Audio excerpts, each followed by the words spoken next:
Okay then, here we go again. It is, oh, I don't even have my car started yet. What a morning it has been. I don't even have my keys. Oh, I was not ready for that. Hopefully your guys' morning is going a bit better than mine. Oh, I just gotta grab my keys real quick, which hopefully I can find without major problems. Aha, there they are. Normally, I have my car started and ready to go by the time I turn the video on, but not today. Today you guys are getting an inside scoop of what it's like to get in your car without keys. I'm sure none of you know what that's like at all. All right, let's try this again. It is a wonderful morning and I cannot wait to talk to y'all. And it's kind of sunny, so I'm gonna put my sunglasses on. Talk to y'all about the things I got going on this morning.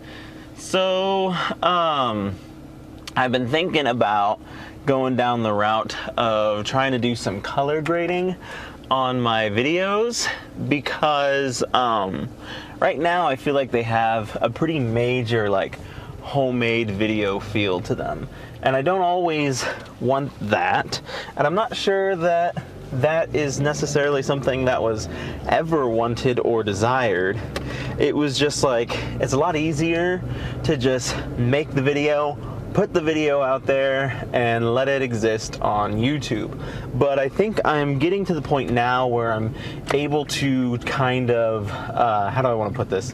Like perfect the craft, if you will. And so that was an interesting thing about the other day. I watched a video about quantity versus quality, and that's like a classic thing that a lot of people are talking about.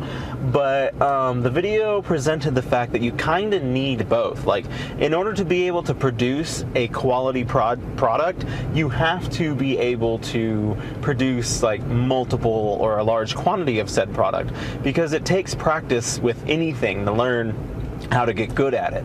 And so my biggest thing is just trying to practice and practice and practice and make these videos until I get good at making them, and then hopefully I can make a big, like, good standout product.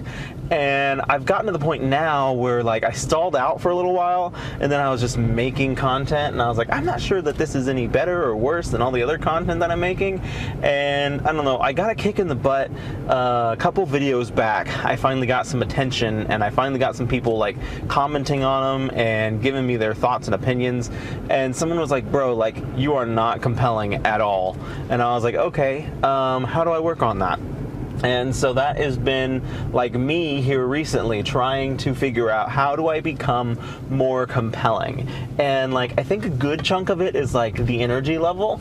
The first probably good chunk of videos, I've just been uploading me talking to the camera, and like I thought that's maybe what people wanted, because I feel like when I watch like Sam Sulek's videos, I feel like they're pretty simple and he's just talking to the camera and having a good old time.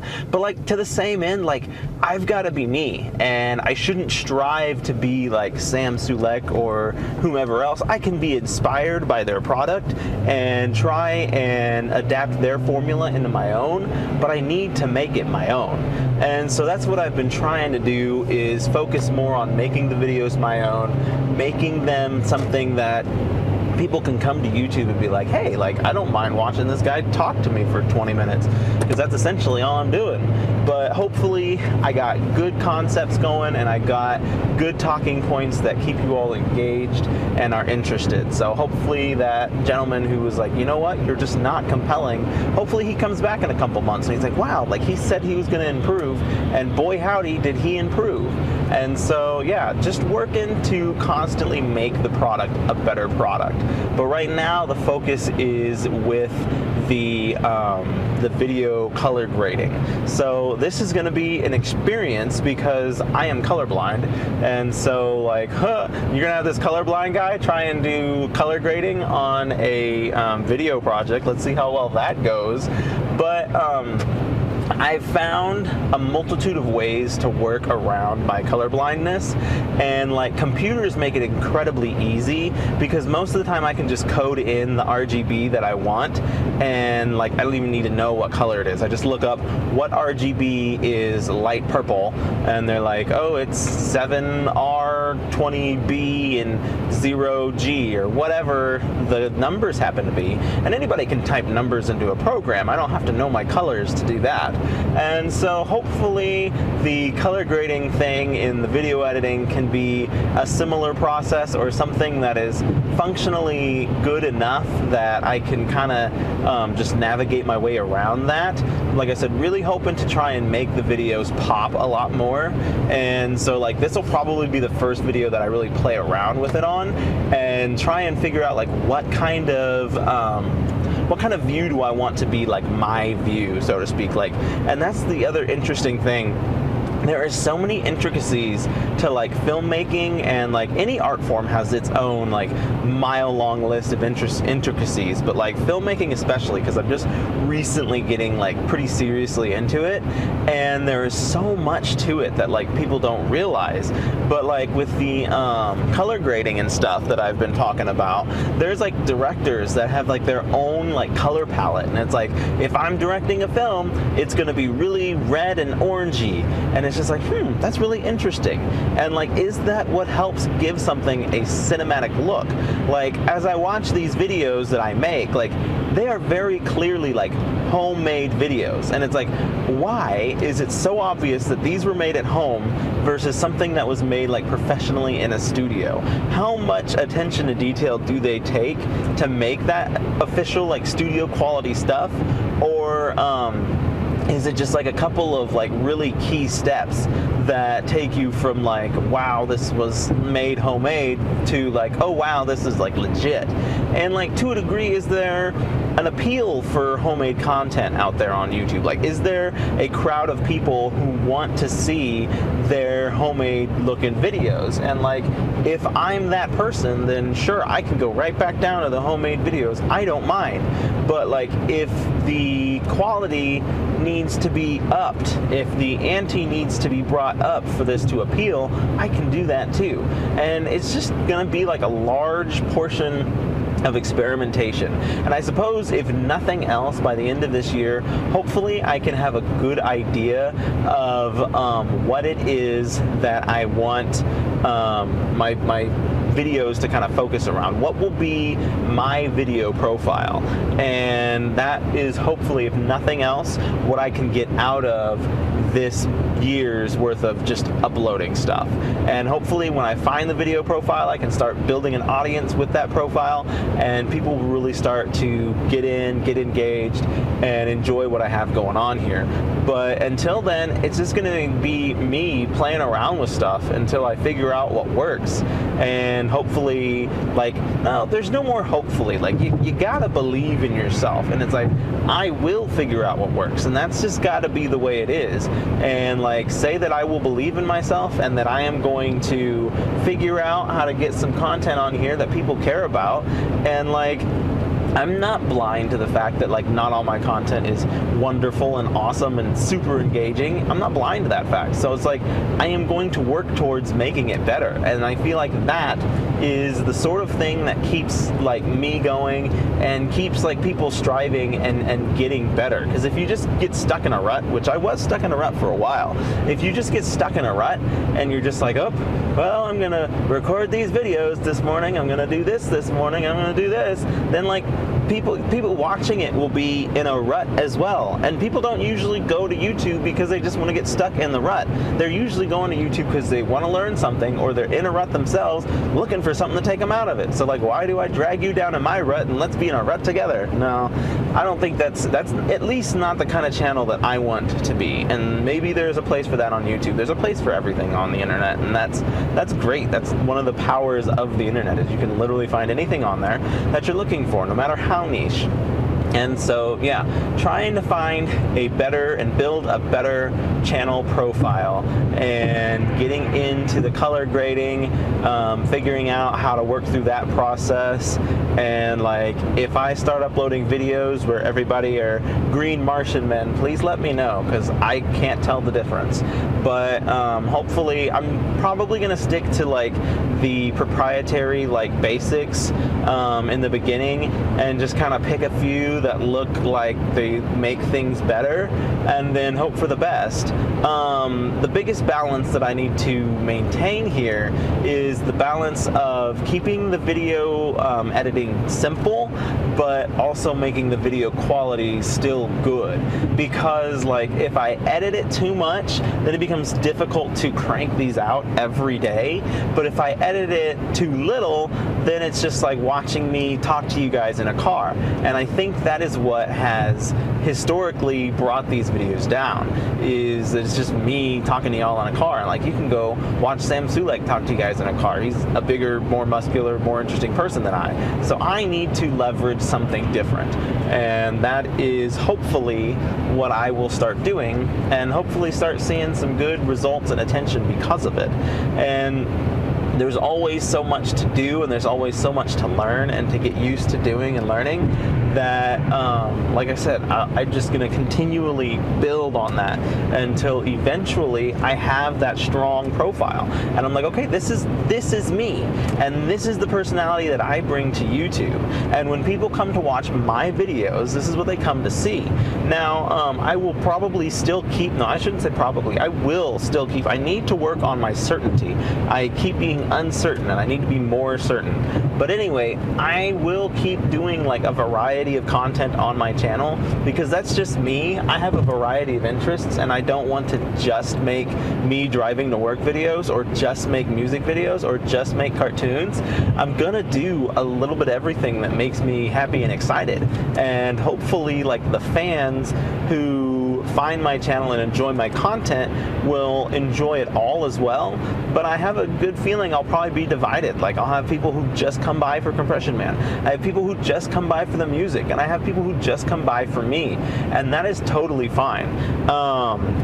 I am like, my biggest passion is like writing and storytelling, and so it would be nice to try and find a way to weave that into the channel content as well, but I have such a hard time making that an interesting thing to talk about. And I feel like there's a lot of people in the world who talk about storytelling anymore that like, it doesn't excite me as something that I really need to get a hold of. It's not like something like, oh man, you need to jump on top of storytelling because no one else is doing it. Like, yeah, pretty much everyone is storytelling and giving their opinions and thoughts about how to tell a good story. And so with that being said, like, I need to do something else, and I can give my thoughts and opinions on how to tell a good story, and I probably will at some point in time. I'm probably going to do like gaming videos again too. Those never really took off for me, but I have a couple of games coming out that I'm pretty excited about, and so I was like, oh, what the heck, I'll throw out some gaming videos too and see what people think, and just keep pushing myself out there until eventually, like I said, I break through the ceiling. And I will break through the ceiling. The ceiling isn't there to just sit there and look pretty. Like, I'm gonna break that sucker down as if I'm like a 20-pound sledgehammer just going to town, which, I mean, that's probably not the best way to actually break through a ceiling with a sledge, but you get the point. Like, it gets the job done, don't it? So at any rate, it has been an exciting morning. I watched a lot of videos on color grading. Again, I'm colorblind, so whoops, we'll see how this works. But I think it will be for the best in the long run. And that is the biggest goal here, is to just keep the content good and improving and building upon the basis that I built here and becoming compelling. And it is very interesting how impactful like one comment can be. And I think it was kind of a combination of things, because like it was one of the few videos I got that got a lot of attention, and it got a lot of comments. And so people were commenting, it got attention, and I was like, wow, I'm doing really good. And then this other guy is over here and he's like, bro, you're not compelling at all. And I'm like, well, I can't exactly deny that. Like, I don't find myself overly compelling either. And one of the biggest things, I do this in writing a lot, if I am bored writing this portion of a book, whatever portion it might be, then chances are my readers are also going to be bored reading whatever portion of this book is going on. And so what I need to do is I need to be able to make this interesting. And so it's like, if I'm just chilling, driving to work, and I'm bored talking to you guys about me chilling, driving to work, then you guys are going to be bored watching me sit here, chill, and talk about driving to work. So I need to find a way to make it more interesting.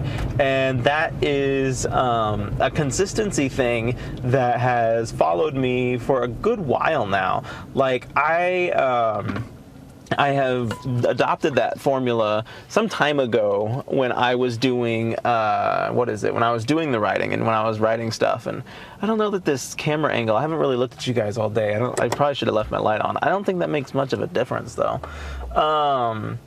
It just feels dark, even though we have natural lighting going on. But that was something that I adopted some time ago when I was writing stuff, was the idea of like, if I am bored writing this, they're going to be bored reading it. So I need to try and do my darndest to make it worthwhile and make it a good read and make it a good write as well. And the video content should be no different. I remember I am starting like a small community of writers locally here, and I remember telling that to somebody, and they thought that was like really profound. They're like, that makes so much sense. And it's so simple, but like I never thought about it until you said it. And I was like, I know, same thing. Like until I like sat down and thought about it, I was like, you know, this makes sense. Like, ain't nobody want to read this if I don't even want to write it. So anyway, going off on tangents, that's what we do here. The moral of the story is that things are going to get better. Things will continue to improve until I reach the goal that I want to reach. And what a wonderful day it will be when I reach that goal. Like, it will be a good day to just exist on YouTube and be like, I finally did this. I finally made it. And like, I think now is the time to do it, because there is a huge drive. I don't know how I feel about my hair this morning, y'all, but there is a huge drive about being more legitimate on YouTube. And like, the Mr. Beasts and Logan Pauls of the world have like taken over YouTube and turned it into this big overdrawn entertainment platform. And there's a lot of us who are just sitting around like, you know what, like, I miss the days when YouTube was just people's home videos. Like, what happened to that? And I think that absolutely needs to be at least something that it still exists on YouTube. Like, the problem is everybody is out to make money. And I'm not gonna lie, like, I wanna make money too. It makes the world go round. It's unfortunate, but it's true. And so like, we all hop on what's popular. And it's like, okay, it's popular to do these major over-the-top Mr. Beast style videos, and so now everybody's doing it. And you just get saturated with it. You saturate the market, and like, the thing that made YouTube originally is like all but gone or vanished, or at this point just like maybe kind of making a comeback with these people who are just kind of talking about life or whatever. I think it's an interesting balance to try and maintain, because like, I remember when the vlog culture was a thing, and that took over YouTube for a while, and I did not like that at all, because like, once again, YouTube was something else, and like, the vlog culture was like I feel like one of the first sensations to take over YouTube. Like, YouTube blew up as just like this place to post stupid funny videos, and we all watched those stupid funny videos and they were a good time. And then the vlogging happened, and then I feel like there was probably like a trend between vlogging and the Mr. Beast stuff, but after vlogging I stopped keeping track of like contemporary YouTube stuff. And then the Mr. Beast and Logan Paul style videos all seemed to kind of take over at the same time, and it never was really my cup of tea, and it was discouraging for me as a creator, because I was like, I ain't ever gonna create something like that. and like no one's gonna watch it if I don't create something like that. This camera angle's all wonky this morning, sorry guys. But at any rate, it has been a good and productive morning, getting a lot of stuff done, and I hope that you guys have a wonderful day as well, and we're just gonna keep going.